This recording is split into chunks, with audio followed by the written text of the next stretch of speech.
What is going on, everybody? I am back again.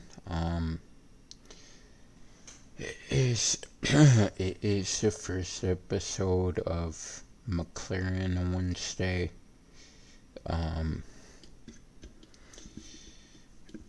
First episode. So, all right, here goes.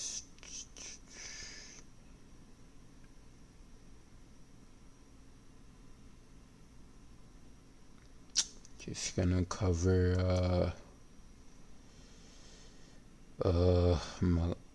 McLaren as a company, and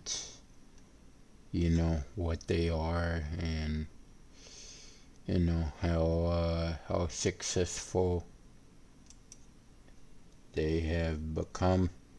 Like, alright guys, like, check this out. For example, this is the W1, the successor to the P1.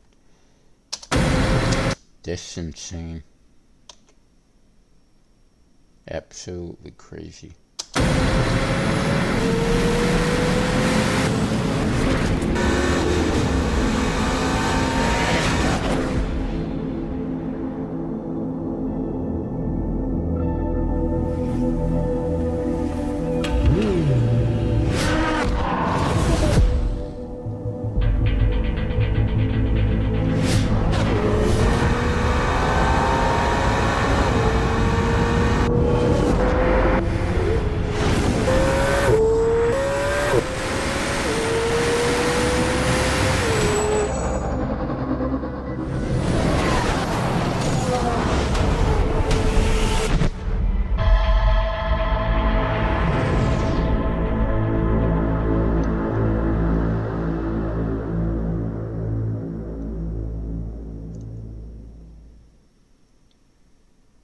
If I were able to drive, guys, that would be my dream car.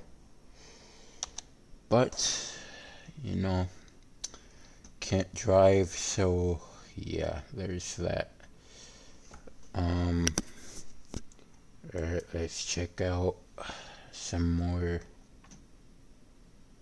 vids. Oh my god, whatever that thing is, that is absolutely ugly.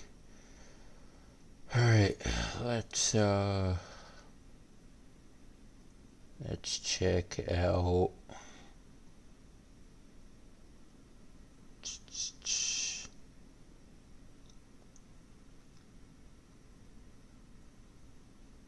oh my god, the 765 LT is 5 years old. Man. Alright. Just trying to find a video to cover.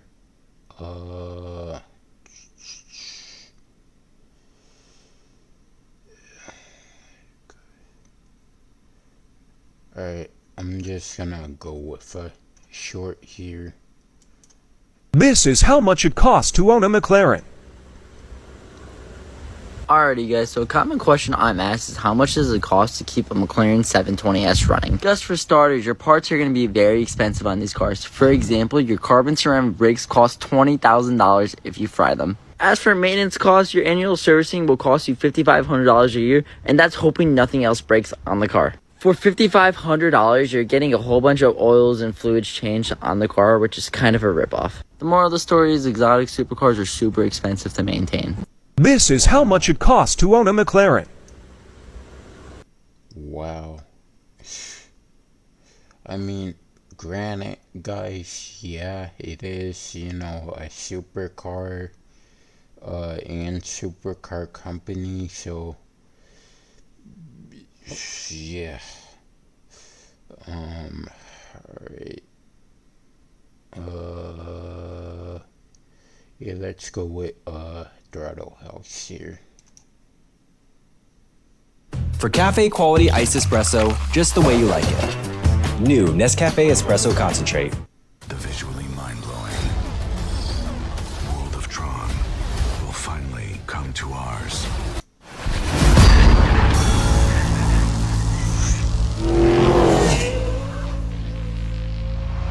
You're watching Throttle House Express. I'm Thomas. And I'm James. And this is the McLaren 750S. We finally get to drive one of these big Papa McLarens, right? Yeah, we do intermittently play with supercars, but Yes. somehow we're quite late to this one. Yeah. And that's fine, because that means it's more special.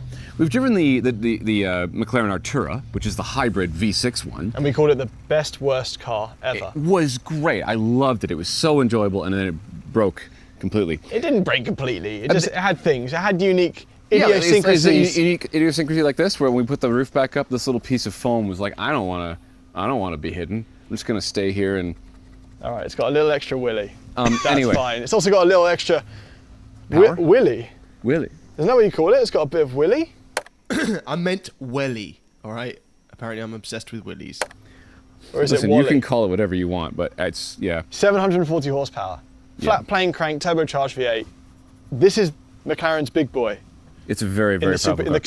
supercar space. Not hybrid, just a good old-fashioned mid-engine gasoline-powered supercar. It's quite expensive though. It is very expensive. Yeah. Yeah. Well, actually, if you think of it versus if it was always placed as an Aventador fighter, these cars were Yeah. cheaper. They was like why would you get that when you can just get the one from England that's so this is starting at 345,000 US. It's a steal. A 3 Yeah. for a Super Series is not No, crazy. the problem is that if you got that, it would just be unpainted with no wheels or seats. Yeah, this is optioned to 468,000 US. It's got a ton of options. I mean, the paint alone is $6,000. This Tanzanite blue, Yeah. which is almost purple in this Yeah, line. it has like a carbon fiber package, which is really expensive. It's got doesn't it? multiple. It's got multiple. Okay, I see. Yeah. There's a carbon fiber front fenders and louvers are $9,000. It's got the carbon fiber interior pack, which is $9,000. Yeah. It's got the exterior details carbon fiber pack, which is $10,000, and then it's got the underbody carbon fiber pack, which is $18,000. Wait, what detail? Like, there's that. Yeah. And then there's this little piece. That does make it sound like you'd just be looking at blades of carbon fiber everywhere, but it's not that crazy, and that's almost 40,000 US of carbon fiber. But there isn't even that much carbon fiber. Unless some of it's painted. It might be. I don't know. Anyway, this does have the P1 inspired rear double center exit exhaust thing, right? I think it looks very supercar, but I think it looks somewhat generic. Like if I said to you, what car is that? I would immediately know. No, I disagree. No, you'd know it was a. I would know it's a it would be a 7. 7 something. Yes. Compared to the 720S, it doesn't even look that different. No, but at least you know. Like, all the rest of the McLarens look exactly the same. At least you know this one, if you look at it from the side, you don't see the big intake because the That is somewhat true, guys. I'm not gonna say every McLaren looks the same, but a lot of them do. Like, I would say 40, maybe half of 40%, maybe even half of all McLarens look the same. intake is hidden up here very cleverly. Yeah. So it's got this smooth edge. I think it's a good looking car. Do you like it with the orange accented here? Yeah. The pinstripe? If I was 12, Are you 12? actually, yeah, sometimes I am, so I do kind of like it. But No, the pinstripe can work. A Shmee Yeah. 150, credit to him, Tim.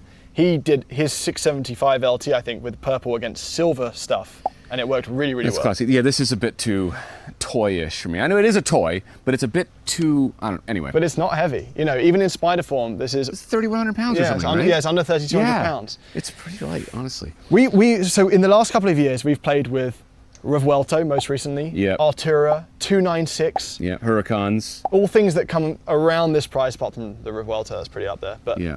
But a 296 is not that different in price to this. no, the one we drove was spec'd at 440, so actually a slight discount. Yeah. And that's an extremely powerful But car. it's hybrid. Hybrid It's 6. hybrid 6. Interesting. Okay. We've been driving this for a little while now, and we have a lot of thoughts on it. So should we take it for a drive, and then we'll come back and Yeah. chat about I'll it? drive you. You're going to drive? In these somewhat intimidating looking seats. Okay, just be careful. It's really, really quick. Yeah, but it's all-wheel drive, isn't it? No, it's not. No, it's not. Did we go too big? It's Target Circle Week. Bigger is better. Go big or go home. That's right. If we can find our car. What are you doing in a meeting that could have been an email? Losing interest. Don't let it happen to your money, too. Vanguard's Cash Plus account can't help you at work, but we can help with your savings. Find out how much interest you could earn at vanguard.com/cashplus. All right, launch mode active, awaiting full throttle. How's your window doing? It's not working. We'll cover that in a minute.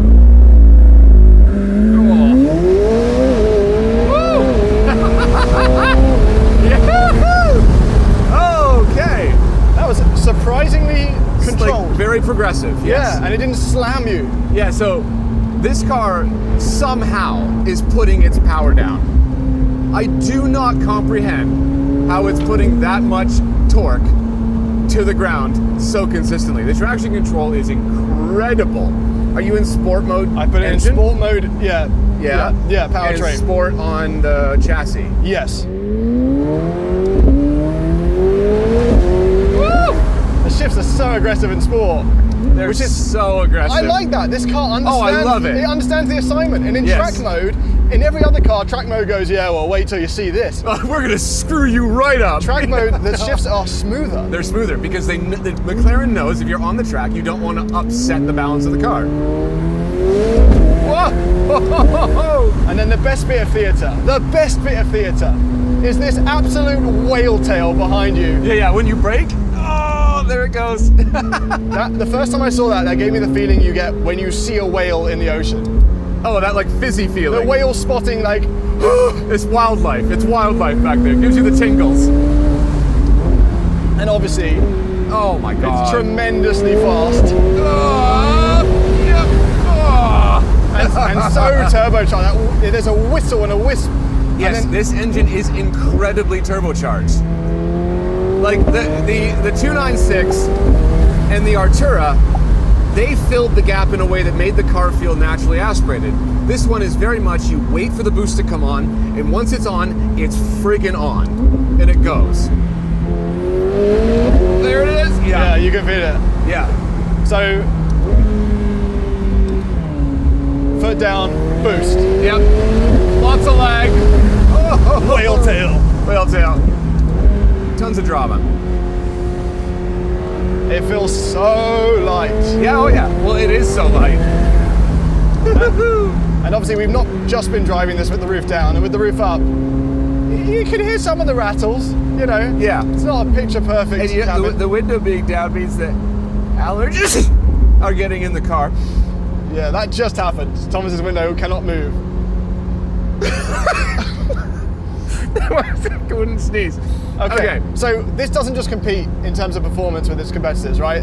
We were talking about V10s and V12s. Yes. So an oral experience in the car when you're with your mate is This important. does not have. Not No. in the way that Joe Rogan and Shane Gillis said that we would need an oral experience together. Hear this. Oh, he's driving an Aston. Here it is. It's quite interesting getting out of something that's hundreds of Look at thousands these two more. creeps. These two guys are gonna get caught in a volcano sucking each other. Like Pompeii. Let's go to the woods where no one can see us. Let's test the steering. This is the throttle house.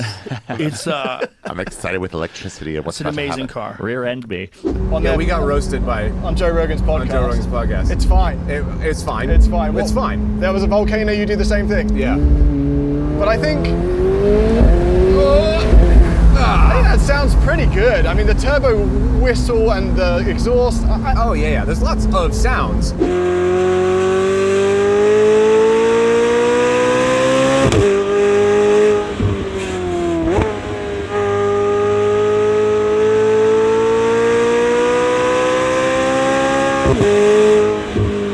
However, they are just sounds. And What does that mean? Here's the thing. You're sound gatekeeping right I'm now? sound gatekeeping because this car feels like this is the butt moment. Are you ready? Right. But I think that this car is too clinical. It feels like McLaren knows how to max out everything, and they've just maxed out everything that you can do with this type of car. What do you mean they're too good? It's too It's the good. Porsche thing? This is the Porsche thing. I agree in all the things that you've been saying. The shifts are great. It's extremely fast, obviously.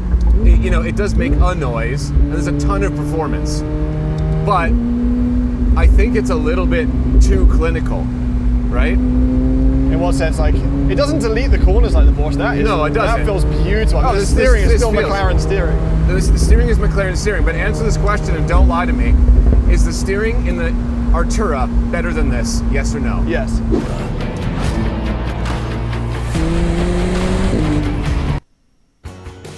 I remember getting my first jersey. The mascot came out and he just started taking pictures with everybody. The last shot of the game. 30% off merch at experiences you'll never forget with Chase Freedom Unlimited. Is the unpredictability of moderate to severe UC. I can't make it. And it's disruptive.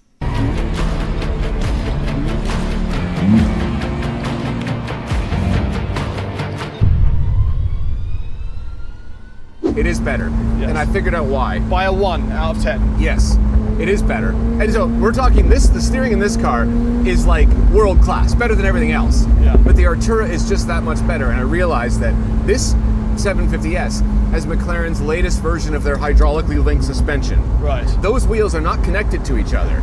They're connected using, computers and hydraulics. That's how the car is such a good ride. It stays level in the corners. The Artura has good old-fashioned anti-roll bars, which means that when that wheel does something, it makes that wheel do something as well. So there's more road texture in the Artura. Yeah. Right? So the steering in this is great, but the Artura for me had a couple more things going on. I like the hybrid. I like the way that it blended in. Yeah. I don't know if you noticed, but we were just talking about this a second ago. Once this car is on boost, it's on boost. It's not scary at all. That's foot to the floor in 740 It's not scary horsepower. at all to put your foot down. If you're familiar with supercars. Yes, If you're yes. getting in one of these for the first time, you will crap yourself. Yeah, but like the power band does this.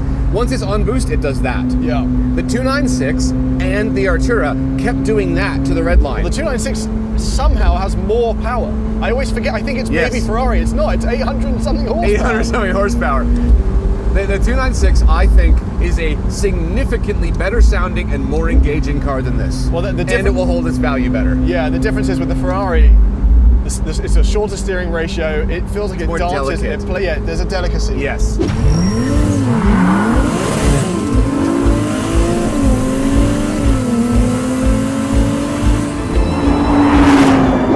This is just good. Yes. It's just good. This is, if you're on a protein thing, this is like steak and eggs and all the things your body needs. Yes. But the Ferrari is like that, but they put a bowl of smoke over it first. A Michelin chef made the steak and eggs for you. It's just that different. I mean, that is phenomenal, and it's the performance is absolutely phenomenal. Yes. No question. But again, and this is, are you ready for this? Actually, you know what? I'm going to save this statement till the end. We'll talk a little bit more, but I got a pretty big one I'm going to say about what car I would take over this, and you're not going to believe it. Cliffhanger. Yeah. But before we get there, I don't think there's anything else to talk about this other than we need to reiterate the performance of this car is absolutely next level. What about the seats? We said when we got in here they might be intimidating. You know what?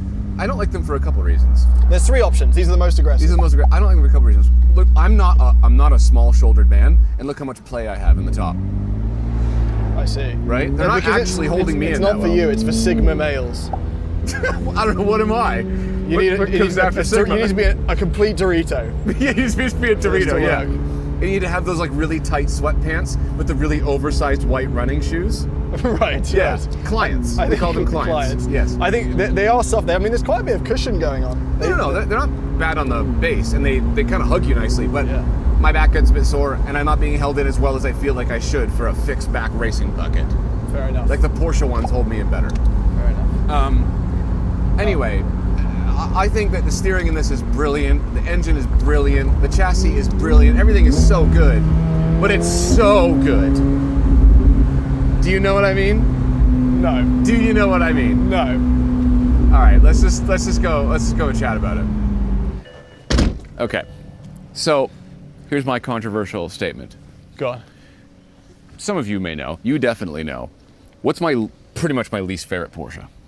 Turbo S. Yeah, it's the Turbo S. I would take a Turbo S over this car. That's confusing, be true. isn't it? That can't be true. It is, and let me explain. This does the exact same thing that a Turbo S does for me, in that I understood it after driving it immediately, right? Within the third pull, I was like, okay, yes, I get it. I understand what this car is. It's extraordinarily good, extraordinarily fast. Right. The only difference is the window goes up in a 911 Turbo S forever. Listen, I think when you say you understood it, do you mean Yes. like that the character wasn't complex enough that there was a relationship to be built, sort of thing? Literally exactly that. Yeah. I think you know what? The 296 did give me that. 296 was here. The best way to say, I was never afraid with you driving. Am I insulted by that? Maybe. There you go. But Yeah. I have been afraid many times with you driving other supercars. When you say with me driving, being a passenger, you, James, or anyone else, but mostly you, James, driving. Yeah. we've only spun multiple times. it's been only twice. I think I have to sympathise with supercar makers though, because McLaren have done such a good job here. It's that mission of Yeah. being a rubbish car to being scale extrics. Right. Where on this graph do you put good versus emotional versus character versus? They all have different strong points. I know. McLaren's strong point is definitely just making the best of everything as much as humanly possible, except for window. That sounds like a pretty regulators. good award. No, it's a brilliant car. Honestly, the engineering is insane. The performance is insane. You want to know my favorite trick? Just pour it, mix it, and hack it. For cafe quality iced espresso, just the way you like it. New Nescafe Espresso Concentrate. Boy, do I love coming here. Walking down that hallway shaped like a clown, Cervex.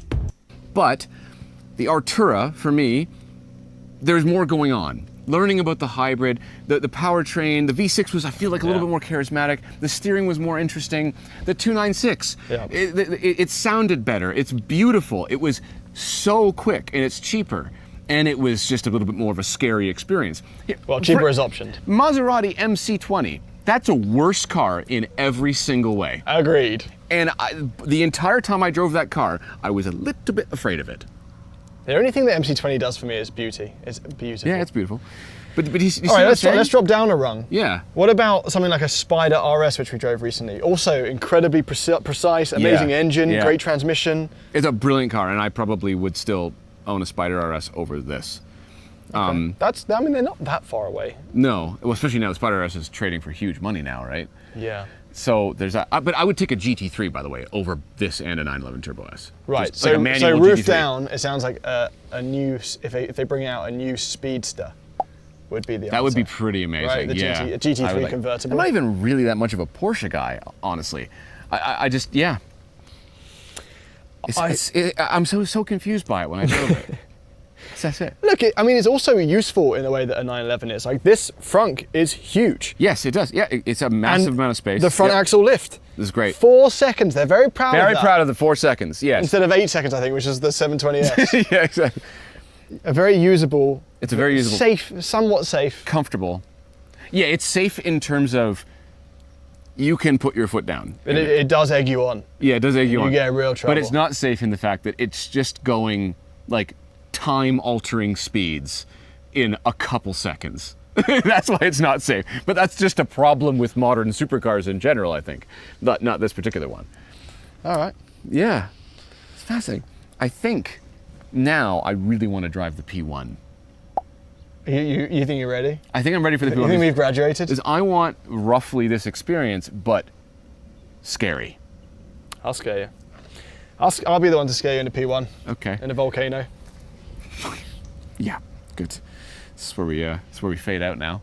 We're gonna keep shaking hands right into the bitter end. This is, why is your hand so sweaty? Because I'm scared. Okay. Oh man. Okay. Lately, it feels like life is a story unfolding before me. It's about a house. With stories etched into its walls. Okay, let's see. Let's go with probably gonna be the last episode of, last video of this episode, guys, and then, yeah, I'm gonna end it, so, yeah, enjoy, but, again, guys, this company is absolutely, like, nuts, like, they know what they're doing when it comes to supercars and stuff.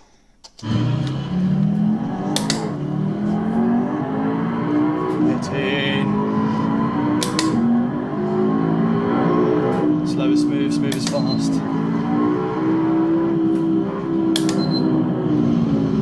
It's happened again. I've lost power again. Thomas! You're still here? What Hey, you got the Throttle House business card? Yeah? Thanks. Why? Mine's maxed out. Okay. Hold on a second. I told you to just do a race in the McLaren to prep for driving a McLaren in California. What do you... I understand, but you didn't tell me how realistic this was. I am driving McLaren, and I haven't even done a lap yet. It's broken down 5 times. But I've got the solution. Wait, hold on. Is this real money? What are you doing? No, do not tell... It's the full McLaren experience.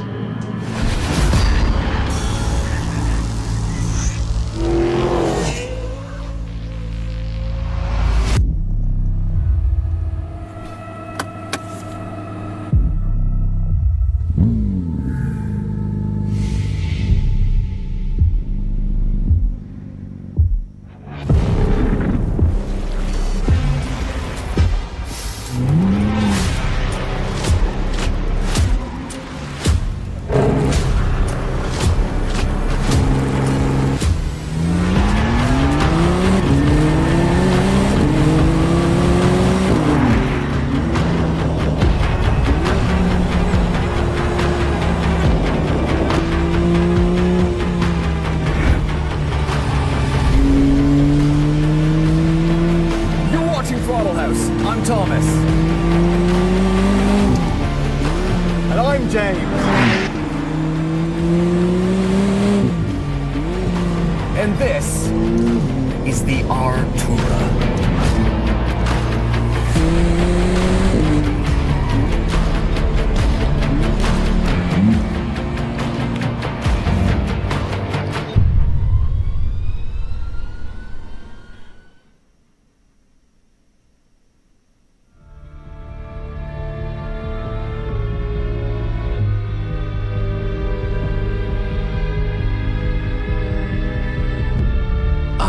A McLaren, one of the last big supercar manufacturers that hasn't sold out and made an SUV. Yet. It's a brand with racing heritage and an obsession with performance engineering. And seeing as this is the entry-level hybrid V6 McLaren, it only costs about 250 grand, you're getting quite the deal on what is a pure-blood, hand-assembled British supercar. For a supercar, guys, that is like under 300 bands. That is a steal.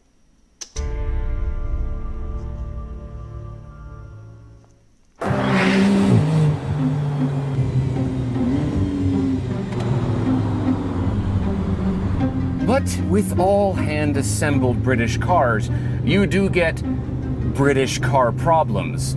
This gauge cluster has overheated about 5 times since we've had the car. The infotainment has overheated and shut off and gone into a cycle of resetting. It's not worked more than it has worked since we've had the car, which is a shame because the climate controls and all of your maps and everything are in the infotainment. The interior noises in this car are ridiculous. The squeaks that it makes over bumps could summon an army of mice.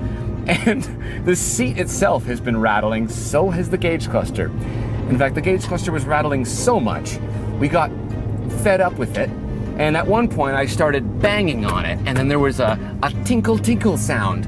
And I realized that this flap in the front out here had completely popped off, and into my hand, and I wish that I was making this up, popped this screw. Okay? It fell into my palm. I'll just save that and give that back to McLaren when we return the car.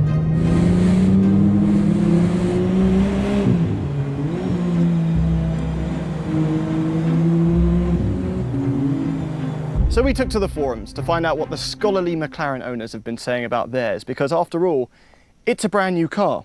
Here's some threads. Artura hybrid system and engine fault. Charging fault. Need advice as it is so irritating. Fellas, it broke again. Just over 600 miles on the clock and the car is super dead. Oh, this one's actually positive. I was lucky enough to purchase a 2023 brand new Artura a couple of weeks ago and absolutely love it. Oh, however, it has developed a rather annoying fault where the display doesn't come on when you turn on the engine. Okay, all right. My Artura battery is dead. You know what? We don't care about any of that because this is our video. So we get to live in our own world and pretend that none of those problems exist. And if you do that, you realize that this Artura is fantastic.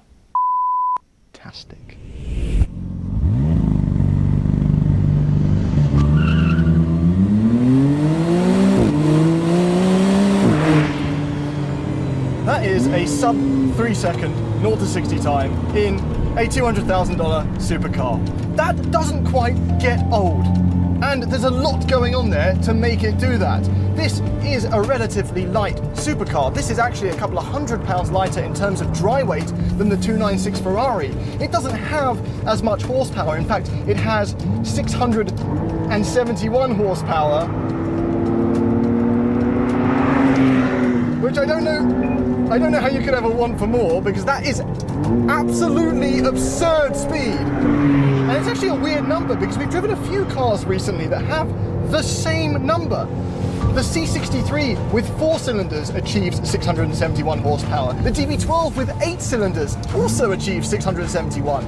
I don't know what this 671 is. Maybe there's something we're missing here, or maybe the Illuminati are actually involved, but this is the fastest 671 horsepower I have ever experienced. So I'm driving this in track mode at the moment, so it says charging is optimized for performance. So basically, it only cares about power and speed. And this 8-speed DCT works very well with the hybrid systems. And because I'm in track mode, I get a special little gauge cluster here, which is even more exciting. Shifts are quick. I actually prefer the steering mounted shifters instead of the column mounted in the Ferraris. And yes, the sound from the V6 is not sensational. And that's where the 720S has also kind of suffered versus the Aventadors in terms of sound, because those are 8s instead of 12s, and this is a 6 instead of the Lamborghinis, V10s and the Huracan. But that speed kind of makes you forgive it completely. And it certainly doesn't sound bad. I actually think it sounds really good from the outside. The only time I ever have a problem with it is when you're on the highway, even in 8th gear. There's just a bit of a drone. There's a bit of a, you're not in an LFA sort of feeling, but then for the price. The State Farm Personal Price Plan helps you create an affordable price just for you. Call State Farm agent Darren Tillis for your personal price plan today. The speed is absolutely insane. There is also electric mode, which if I put it into, and it's not new for supercars now, but we absolutely love it, and it just makes complete sense because you can silently drive through town. This has like 16 or 17 miles of range in EV-only mode. It's certainly not fast in EV-only mode. This is foot to the floor. Yeah, it doesn't do anything really. But it's just a lovely addition, and the fact that that combines with the petrol engine, which I'm going to put back on now, to make this level of performance makes so much sense for the supercars now. You still get all the beauty of the petrol engine and such outrageous performance. I don't know how McLaren has done this and kept the weight down so much. Now when I hear hybrid supercars, I actually just get more excited. I'm just going to drive for a second. Just come with me on this canyon.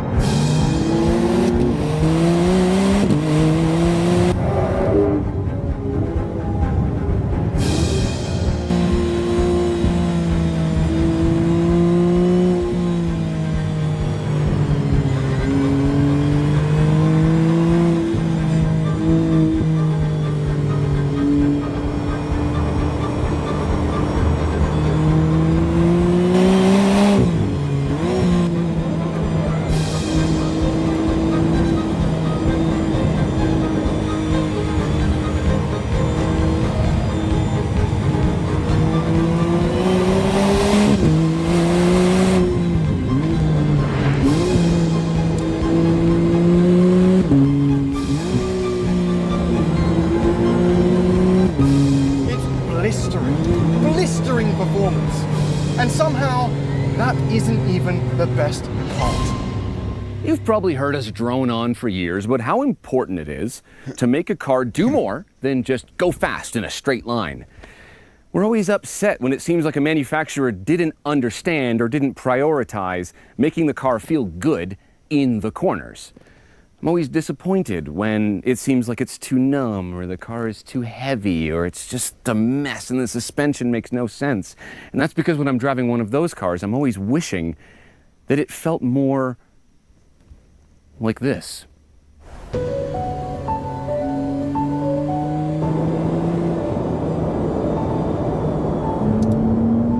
Because the way that this car feels in the corners is absolutely a benchmark for driver engagement to a degree I haven't seen in a very long time. The car feels so, you're so connected to the road. The road and I are having a dialogue, and it's not Beavis and Butthead going, it's a conversation about arts and culture. It's just so refreshing to be in a car where the people that tuned it genuinely cared about how much information you have coming to your hands about those tires. Because the steering might be the best steering in a car we've driven in years. The feedback is absolutely ridiculous. I don't know if you can see it on camera, but it's constantly popping and moving and telling me where the grip levels of those front tires are. The car understeers at the limit. It's set up very safely. But when you have this much communication, even understeer can be fun. I dive into the corner and the steering weights up in such an organic way. And the chassis itself is carbon fiber. It's so stiff. This doesn't have McLaren's fancy suspension where it doesn't have sway bars and the dampers are connected in a cross pattern. This just has normal adaptive dampers. And I will say that it's too stiff in sport mode. It's bouncing all over the place. But on a road like this, in comfort mode, with everything else in track, bliss. Genuinely bliss. The amount of communication coming to me is just... I could do this all day and just never tire of it. Most cars, you've probably seen me on the track, I have to drive them at 11 tenths. I have to kick the rear out and make tons of smoke to truly enjoy them. I can enjoy this car at 4 tenths.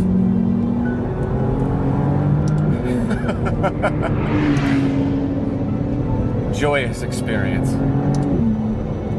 I'm not wanting for a manual transmission. I'm not wanting for any more power or any more noise. I don't even care about the way it sounds or if the infotainment works because it doesn't. I just want to do this more. I want to do this for longer. McLaren Artura has won my heart. Even when I go around a corner and I hear that little clink, that one, and I'm reminded that there is literally a screw that used to be attached to the car sitting in my cup holder. What a car. What a car.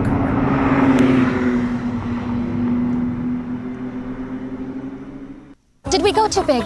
It's Target Circle Week. Bigger is better. Go big or go home. That's right. If we can find our car. What a fantastic car. Not bad around here, is it? It's brilliant on these roads, and honestly. Throttle House's first McLaren. I feel like this is a reasonably good, I want to say circumcision, but I'm talking a rite of passage. No, none of, what? It's a circumcision. No, it isn't. Graduation day. What? Some people do that on the same day. Listen, it's a hot day. Use very hot. All right, okay. When this came out, when this first was announced, and I was like, okay, I just didn't really care about it. And that's because it looks like every other McLaren. These baby McLarens, the Artura, the 500 series, yeah. they tend to kind of be pushed aside as like, oh yeah, they did one of those, didn't they? And like supercar collections always have it as their like little daily. It's an appetizer. Yeah, exactly. To their Sennas and their Sabres and the... I can't imagine how you need any more supercar than this, other than noise and sound and that sort of thing. But people want insanity. I did say noise and sound. I do realize that. Yes. We did mention that it's there hot you out. go. Now we've got over the circumcision thing. Because, well, there it is again. People want insanity. This doesn't provide insanity. No. It's a bucket load of confidence, Yeah. excitement, feel, speed. It's the tactility of all of the controls for me that actually makes the car. Yeah, yeah. The way the steering feels, the way the throttle, the way the brake feels, just operating it at any speed is satisfying. It is, and you really have to spend this much. Normally you have to spend this much to get something that even looks like this. Now we have the Emira, which looks Yes. like this. If you didn't know any better. Half the price. It is half the price. Doesn't have a carbon tub. No. Doesn't have the hybrid system. 600 something horsepower. Doesn't have warp speed. No. Does have the steering though. And a manual. And a manual. Yeah. That's definitely true. No, I really, really like the look of this car. When you see it in pictures online compared to other McLarens, you just go, okay, whatever, it's just another McLaren. It's got the same design language. But in real life, it is quite a sight to behold. I love this huge intake right here. But it's a strong design language. Like Porsches all look the same as well, the 911s. That's everyone who sees that goes, oh, it's a Porsche. Yeah. And the back is very cool too, because we've got this like smokestack thing, right? Yes, it doesn't open. In the Ferrari 296 it opens. Yes. Which people say is not a competitor to this. It is obviously a competitor. It doesn't to make this. sense that it's not. It's the same It's twin. a V6. It almost, the degree of the V in those engines is almost identical. Yeah. They're both twin turbocharged hot V hybrid DCTs. Yeah, it's just obviously they're competitors. But this one just comes at a bargain. That's it. It's a bargain. It's Yes. in that sense. And this is here in Serpentine. This is the color. It's an elite color scheme.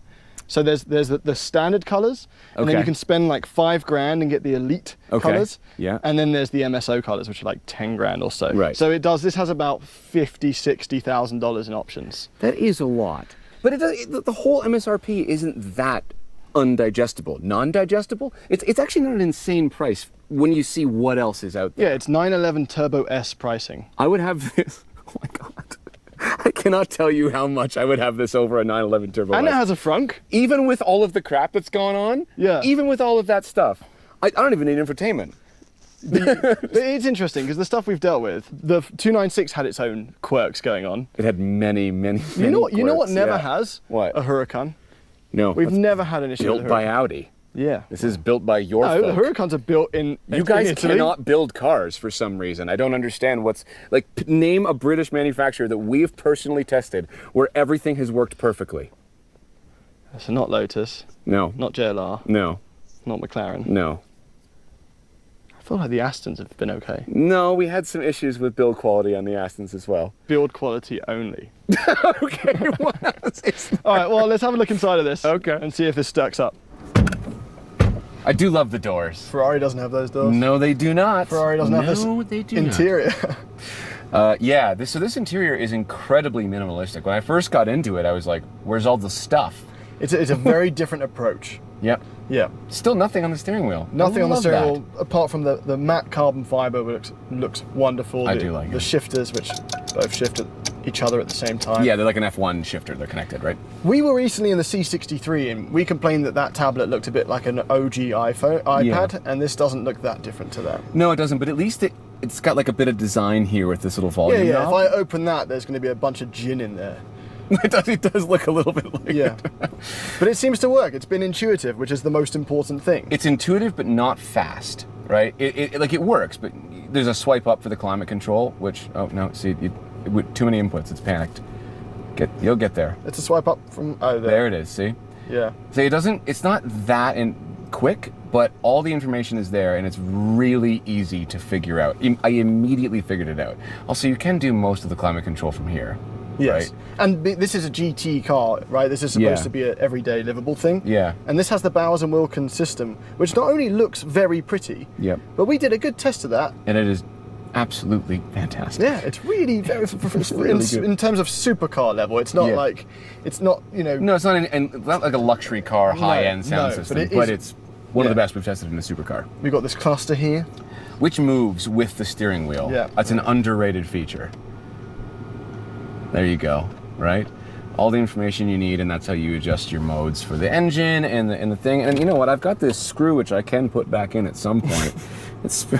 I've been saving it. I don't know whether to give it back to McLaren and let them do it. Anyone have a Torx screw? I can't believe it fell apart. We've got seriously. the skinniest armrest center console thing here. Yeah, of all time. Yeah. Well, we're physically very close. Not I said emotion- physically. I said physically for a reason. Not emotionally. Right. So like it's actually quite a small cabin. Lots of legroom though. These seats are not specially designed. They don't look super fancy. No. But And they squeak. They creak and they squeak and they make a lot of noises. They are very comfortable though. Very comfortable. Yeah. So this has the Tech Lux package. It's like a almost Yeah. $10,000 package. It's basically a theme. Yeah. They have different themes for the car. So it's got ambient lighting and all that stuff, yeah, right? 12 color ambient lighting. Oh, and we also get these little tiny. We each get our own little flip down mirror. Rear view mirror. Yeah. That's fun. Yeah. You can probably use that on a track day. You could just put all of these down. You can have that up, and then you get more angles. Even more visibility. Even more visibility. Wow. Dunkin' Refreshers. Available in all new Blueberry Breeze, Mango Pineapple, and Strawberry Dragon Fruit. Only at Dunkin'. That's refreshing. Listen, I like the interior of this car quite a lot. I like what McLaren's doing with the minimalist stuff, and assuming this is a huge assumption, and I've already made an ass out of myself. Assuming this works. It doesn't, but assuming that it did in the future with many over-the-air updates. Yes. Then it would be a perfect interior. Thomas started our time with this car by every little thought he was like, it's fine, it's fine. Yeah. And now it's He got just to the kept point where he's building. like, this is simply not okay. Here's the thing, though. Here's the thing. I would still, given everything being equal, I would buy this car over the Ferrari 296. This is literally a screw loose. Yeah, I have one. It has one. Yeah. We're just a collection of loose screws, but I would still take this just because of the driver engagement. I think it's worth it. I would send it back to the shop, but guys, the infotainment stopped again. I actually read in the forums, a guy actually had them replace this whole physical unit. Still didn't fix the problem, by the way. But yeah, I don't know. I promise you I would deal with this stuff. It is weirdly livable otherwise. I don't think it has a glove compartment, does it? But it's got a little parcel shelf thing here. Does it? There might be something down here. I can't tell. There's more screws. I don't want to touch them. Yeah, don't break it. The frunk is sizable. It's quite big. The visibility is great. Yeah, the visibility is definitely one of the easiest to see out of supercars. Even if you look this way, as a driver, that little window, that back third window, is a perfect blind spot look, and you can see behind you perfectly. No, I've been thoroughly impressed with this car. Yeah. At least the way it drives. It's well thought out. It's well designed. It's really not put together that well. Go on, England. Come on, England. You can do better. The truth is, as is the case with many hand-built, low-volume specialty cars, there will always be, let's call it, quirks. And for many, this is likely a deal-breaker. But McLaren drivers will probably tell you that for every moment the engineers could have spent making the infotainment work perfectly, or making the interior perfectly squeak-free, they instead spent that time ensuring that they created a car that is actually truly engaging to drive. And, believe it or not, the Artura's level of driver engagement borders on that of the new Ford GT, a car that James still hasn't stopped talking about. And considering this is like $1 million less than that, we'll take an interior rattle or two. Or 3. But perhaps more importantly, like the Ferrari 296, the hybrid V6 McLaren Artura gives us hope that the next generation of plug-in hybrid sports cars need not be heavy, dull appliances. Thanks for watching.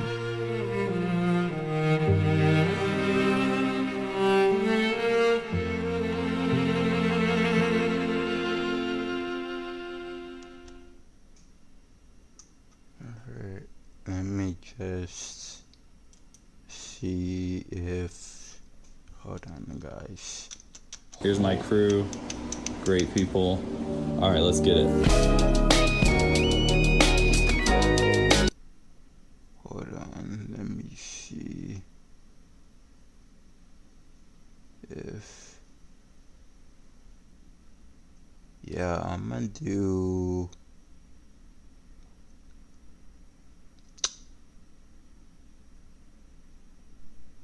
Alright. Wow. Alright. This is gonna be the very last video, and then it's gonna be it. First, there was the McLaren F1, the GOAT, the OG hypercar. Then came the legend that is the P1, arguably the most exciting of the Holy Trinity. And now we have the W1. What's the story here then? Yes, it's the successor to the F1 and P1. The basics are as follows: 399 will be built, each 2 million including taxes, but minus whatever personalisation you get MSO to do. It's a 1258 horsepower hybrid that's faster around a track than a Senna, faster in a straight line than the Speedtail, has almost exactly twice the horsepower of the F1, and like the P1, has a race mode that drops the ride height and extends the rear wing. And handily, it's turned up at almost exactly the same time as the Ferrari F80. Reckon there's been some phone calls between Maranello and Woking based on the fact that McLaren's CEO used to work there? Maybe. Anyway, it is a very complicated car, so we are going to go through it section by section, starting with, how it looks, because it's not beautiful, is it? The P1 was all sinuous curves and starts. This is a bit more disjointed. It's like it's been designed in sections. The design doesn't particularly shout McLaren to me either, and nor does it shout 2 million quid's worth. But it's hardly like Ferrari's new F80 is a looker either. Yet last time round, both the LaFerrari and P1 were gorgeous. You could blame aero, but the Valkyrie is a sensational looking thing, albeit more radical and compromised than either of these. So here's the thing, you need to see it in person, because when I first saw pictures of it, I just thought all the surfaces looked flat, but now you're starting to get a sense of the shape. This is a much softer curve than I thought. It's more akin to the P1. And I don't get these McLaren headlight shapes yet, but I suspect it will come when they do future models. The W1 is probably going to lead for other cars to follow.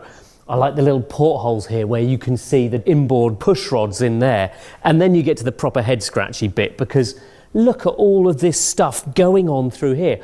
Obviously air is meant to come in through here and then get channeled in various ways. There's a weird aero profile bit which is obviously designed to channel the air down and back past these really quite voluptuous sides. It's much more shapely when you stand up close than you think it is from further away. But the complexity of what's going on down the side of this car before you get to this bit. Now, McLaren say this is based on this year's Formula One car shape.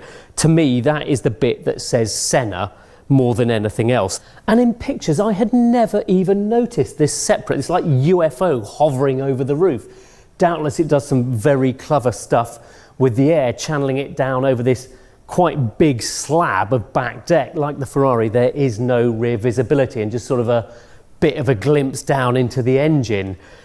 What do we think of the name though? W1 stands for winning, and I suppose Lando is at the moment, so that's all right. But it's not the most emotive. It doesn't resonate like P1 and F1 did. But then you look through the alphabet and you think, oh, actually, they must have really struggled, because M1 is a BMW name, S1 is Audi, A1 is an Audi and also a piece of paper, R1 is Yamaha. They didn't really have many options open to them. In case you're wondering, McLaren also trademarked U1 and H1. Maybe we'll see one of them appear in another decade.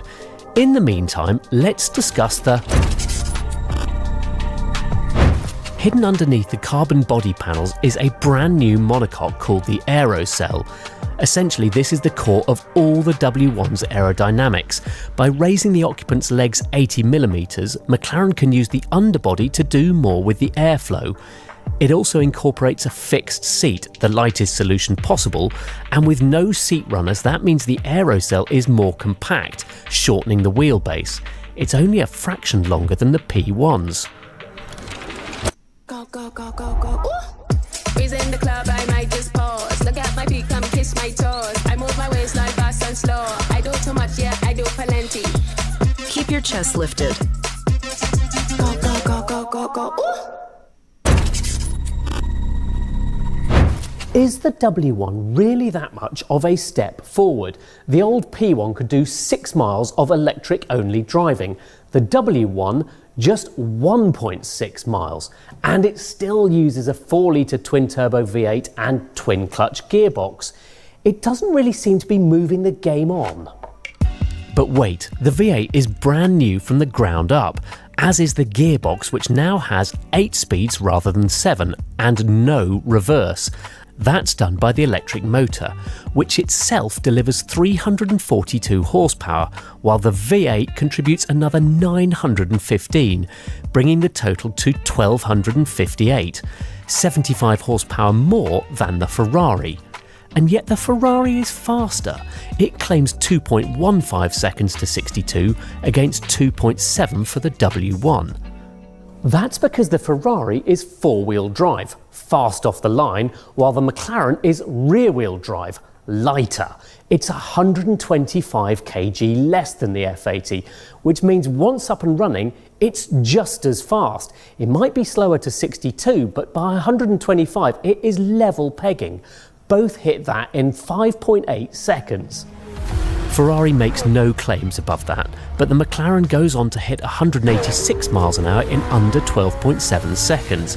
It revs to 9,200, the highest revving McLaren ever, and has a dry weight of 1,399 kilos. With fluids, that'll be around 1,530 kilos, and still gives the W1 an 822 bhp per tonne power to weight ratio. You will need a Jesko Attack to go much faster. It is a hybrid, but it's for power, not range. The 1.4 kilowatt-hour battery is a small tube tucked into the bottom of the chassis, recharged only via spare engine power. The motor sits not on the main drive shaft, but drives through the shaft on the even gears of the gearbox. It's compact, light, and has nothing in common with the Artura. The entire system, battery, motor and all ancillaries, weighs 100 kilos, yet as we said earlier, it develops over 340 horsepower. Right, you get the picture, it's a complicated car, so let's get someone in for a deep dive. This is Deputy Chief Technology Officer Chris Harrison. We've inclined the engine 2 degrees, which allows us to start the diffuser pretty much in line with where we're standing now. Yeah. And that allows us to accelerate the air underneath the car so that the air actually leaves at the rear of the car twice the speed of when it enters at the front. So it enters there at like 100 miles an hour and exits at 200 miles an hour? Twice the velocity. Really? And that's just from using it because you've got a very effective diffuser that pulls the air through? Absolutely. Yeah. And then as we build out from that, you can see that the functional forms around the car are fundamentally there to allow us to maximise and extract the most from the ground effect. We need to manage the air for multiple reasons down the side of the car. One of them, as you said, is fundamentally for the ground effect, is to provide the sealing down the underside of the car, where we have to evacuate the air from that high pressure wheel well. And we effectively create 2 vortices one down each side of the car that allow us to seal the underbody. So I didn't realise this is what a vortices does. So you actually want those little spirals of air running down the side because that creates a boundary level layer for the air to stay inside of. Absolutely, yeah. So absolutely. Right. So you use those instead of having little barge boards underneath the car. Yes. To aim it, you engineer these vortices to glue the air into place. Yeah. And then further forward, there's a little aero flap there. Why have you got an aero flap there? Because obviously you're evacuating hot air from there, but you've also got a flap built into it. Yeah, as we said, it's also helping us managing air up and over the car. But then also this hatch is where we have service access, and this is where you'd access the AC charger for charging. Oh, really? Charging So you can keep it, I suppose, on trickle. You want it on trickle charge. Yeah. And that's also that's the charge port for the battery, isn't it? Yes, yeah, for charging the tiny battery. little battery. It's not adding much weight, is it? 1.4 kilowatt hours. Yeah, exactly that. Yeah. So again, we optimize everything for weight. Yeah. So it gives us the performance that we need. And yeah. So did you look at using supercapacitors or anything instead of just a small battery pack? No, we were very clear about working forward on our hybrid hybrid lineage. So building on technology we've already deployed, from the P1 and the Speedtail. And this is a huge step change on. For instance, it's 40% lighter than the hybrid system that we had in the P1. Go, go, go, go, go. Ooh. Freeze in the club, I might just pause. Look at my feet, come kiss my toes. I move my waistline fast and slow. I do too much, yeah, I do plenty. Keep your chest lifted. Go, go, go, go, go, go. Ooh. Yeah, and that battery pack, so that all you've got to do is get charged back into it very fast and out of it very fast, because you're driving a 340 watt horsepower electric motor from a tiny little battery pack. Yes. So you're sort of blowing all the power out in one good acceleration run, and then you need to use the engine to recharge it, I guess, because you haven't got regen braking, have you? Yeah, so we do all the regeneration via the overspeed on the motor. Right, I've opened the door up because I wanted to show you just how cutaway it is around that aerocell tub. And also, if you start looking down there too close, you'll realise this is a show car. It's not a finished car. This car doesn't go on sale for another 18 months or so at least. But look, we've got the suspension components here. This is the lower wishbone, and Chris has got me up right there. Very clearly 3D printed. You're not machining these, are you? No, absolutely. And you can see fully the beautiful forms that we're able to take.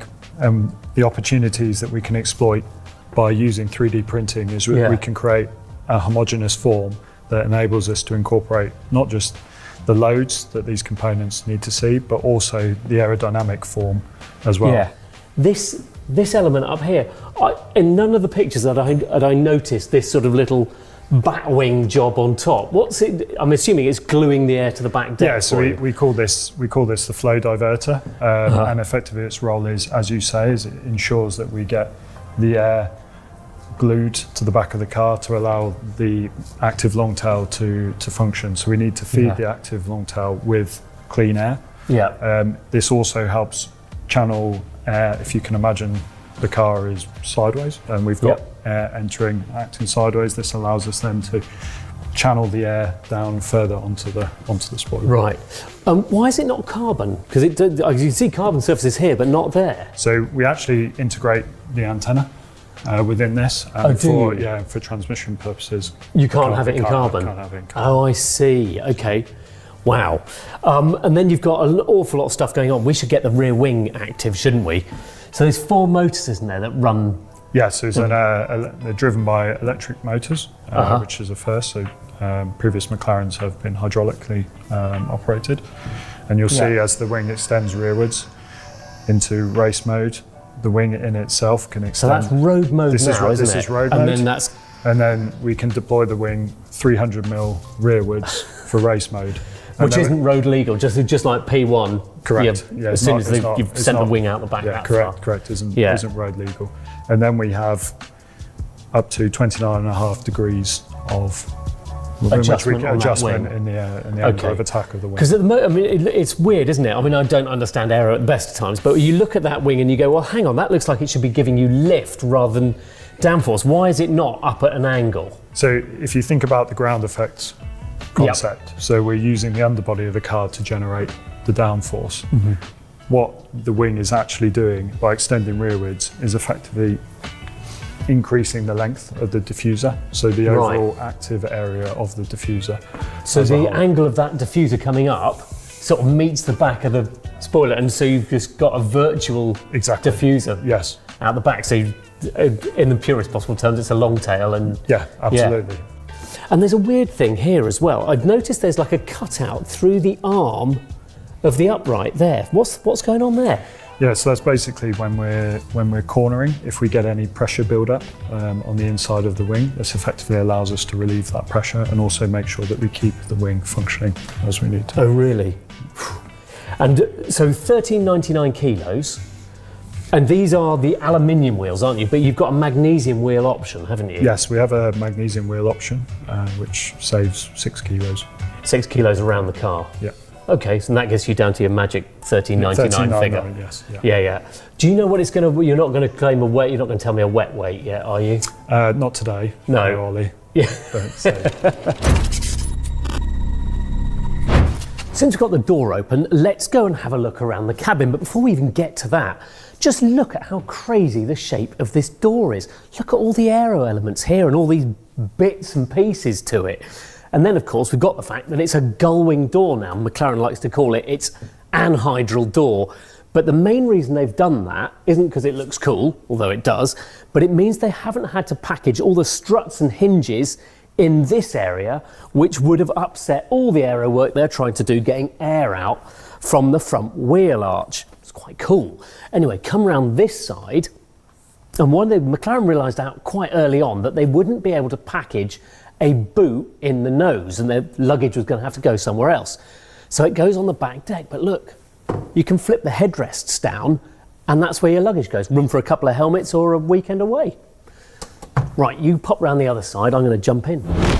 Go, go, go, go, go. Ooh. Breeze in the club, I might just pause. Look at my feet, come kiss my toes. I move my waistline fast and slow. I do too much, yeah, I do plenty. Go, go, go, go, go, go. Ooh. Right, so here we are then, driver's seat of the W1. First things first, it's amazingly carved out, this door. You've got a real sense of space, and I love this sort of grab-handly bit you've got here. That's great. Driving position, it's not as extreme as I expected. I know they've raised the foot position, but honestly, it feels like they could have raised it a bit more. It's not super extreme, but the view out is really good. These A-pillars are narrow. You can see the tops of both wheels, and you've got a good down angle on the road over the top of this beautiful, so slim, this little steering wheel. I know it's flattened at top and bottom, but it's lovely. Also, the aerodynamicists have been loose in here. You see this area up here? So this is a vent to get air into your face. There's a couple more here, but they've used aero surfacing to get the air over the top of the binnacle and into your face. That's all digital, by the way. That's a big digital screen there. All of these are now made of aluminium and they've got all the little knurling on them, and it's the same down here where you've got this sort of screen edge around here and the cup holders which slide in and out, so you've actually got a reasonable amount of storage down here and your USB slots and everything else. Look, how to tell this car is a model though, look. Yeah, the steering's not actually connected to anything.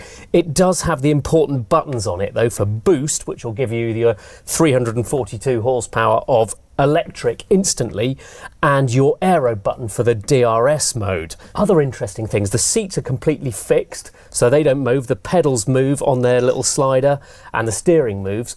And this material, it's called InnoKnit, okay? You can have your regular Alcantaras and leathers if you want, but this is actually a woven material that is quite clever. They can lay it over the top of the speakers like they have here and the ambient lighting, so it glows from behind. It's just one of those sort of little sustainable, innovative little touches they've got. And then you look up on the ceiling, obviously you've got the Gorilla Glass lighting through here to get a bit more light into the cabin. You've got I think they're claiming the world's thinnest sun visors, just 3mm thick, these, and the all-important pad of buttons up there to start and stop the car, and the gear changes and drop it into race mode. Yeah, race mode, that's what you want to be in this, isn't it? Race mode drops the car 37mm at the front and 17 at the rear. 4 electric motors drive the rear wing, sending it back 300mm for a virtual long-tail effect. In that mode, it develops 350 kilos of downforce at the front and 650 at the rear. Let's sum up what we know so far. Ferrari has taken a risk with the F80, four-wheel drive, V6, electric motors, Le Mans vibe. McLaren, however, has stuck close to the P1's template. The focus is still on driver engagement and purity, just with a massive power hike. 1250 horsepower through the rear wheels. What we can say at the moment is this is probably going to be wilder to drive than it is to look at.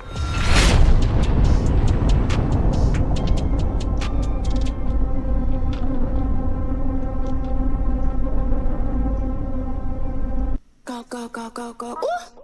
Breeze in the club, I might just pause. Look at my feet, come kiss my toes. I move my waistline fast and slow. I do too much, yeah, I do plenty. Go, go, go, go, go. Ooh. Wow, that was That was actually that was extremely mental, guys. Really mental. Really just. Man, I love the W1. Okay.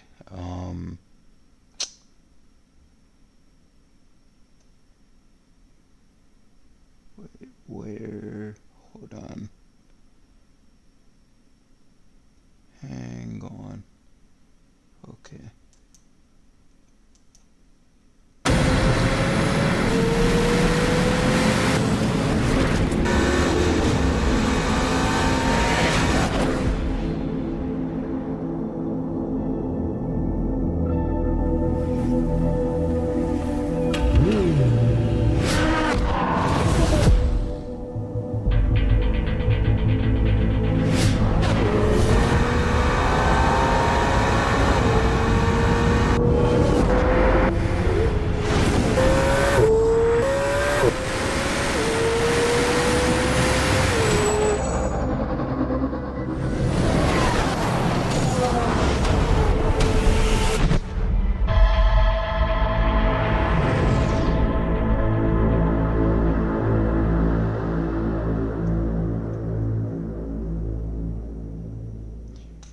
Alright guys, that does it for today's episode. Hopefully you guys enjoyed. Hopefully you guys had a great Wednesday. And you know, I will be back mañana tomorrow.